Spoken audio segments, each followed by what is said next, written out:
At Natalia, kamusta na ba sila? Maaari ko ba silang mayakap kahit sandali lamang? Gagawa ako ng paraan, Griselda. Pangako, makikita at makakausap mo sila.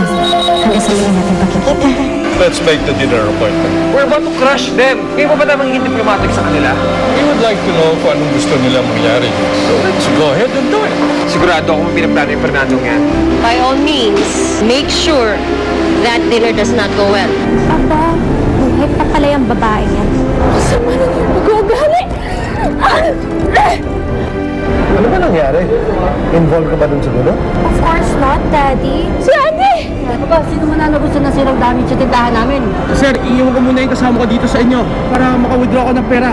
Babalik din ako. Tulungan ko na lalaki na yun. Hindi na siya babalik. Dahil pamilya ko lang ang nakakaintindi sa akin. Sila lang nagmamahal sa akin. Saan ba tayo pupunta, Ina? Hahanapin natin si Cinderella para makausap natin siya. Ito lang pagkakataon natin habang nandito tayo. Balik ka.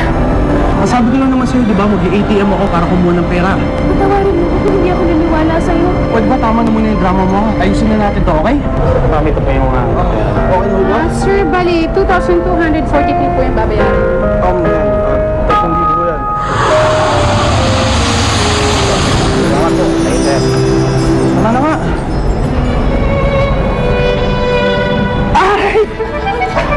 Patawad.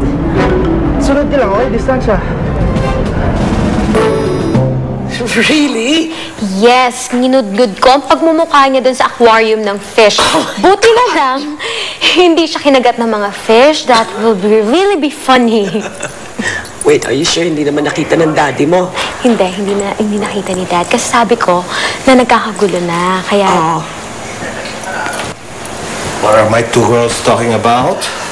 Oh! Nothing, just girl talk. Girl talk. Gusto mong sumama sa akin mamaya? Where? I'm having dinner with Leon Dominguez. And why will I have dinner with Leon Dominguez? Dahil gusto kong ayusin ang gusot ng dalawang pamilya at kumpanya natin. And you want me to dishonor the memory of my father by having dinner with that man? On the contrary, Veron, I want to save the company na sinimula ng papa mo. And the more you should go dahil anak ka pa rin ng papa mo. Baka sakaling maalala nila kung paano naging matalik na magkaibigan ang mga pamilya nyo bago sila naging mortal na kaaway sa negosyo. Well, in that case, I don't want to have anything to do with them. Bagsak ang sales ng negosyo nila.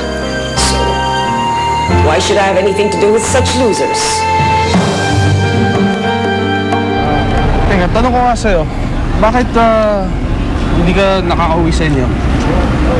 Mahabang kwento. Baka hindi ka lang maniwala. May nagalit kasi sa akin dun sa pinanggalingan ko. Kaya ako nandito ngayon. Oo, siguro ikaw nagsimula ng away dun sa mall kanina, no? Alam mo, kailangan bawas-bawasan mo ng konti ang tapang mo, ah. O, bigla ka nalang magulat, may sumaksak sa'yo.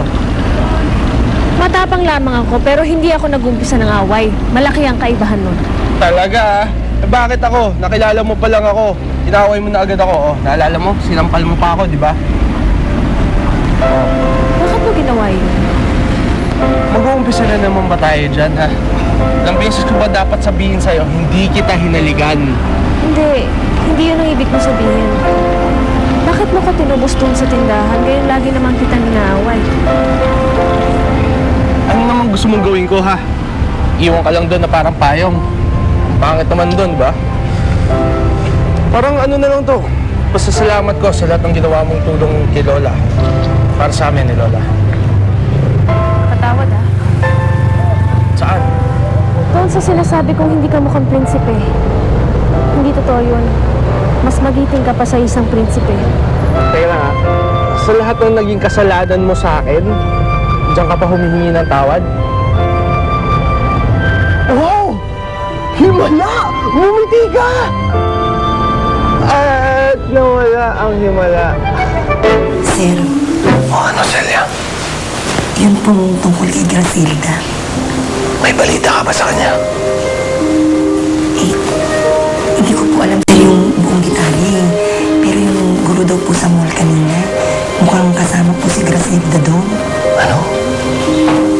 mo nalaman? Kasi po, sir, pinabili ko nga po yung driver doon. Tapos, para hanapin siya. Tapos po, yun nga daw po. Kasama daw po ni Grasilda. Daw pong Eric Dominguez daw po. Ito raw po yung address. Pupuntahan ko to bukas. Salamat, Celia. Sige po, sir.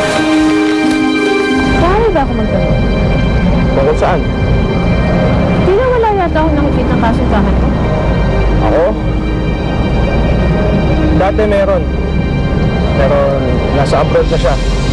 Ako, may asawa na nga ata eh. Wala ka bang sinusuyo? Wala. Hinihintay ko yung babae sa panaginip ko.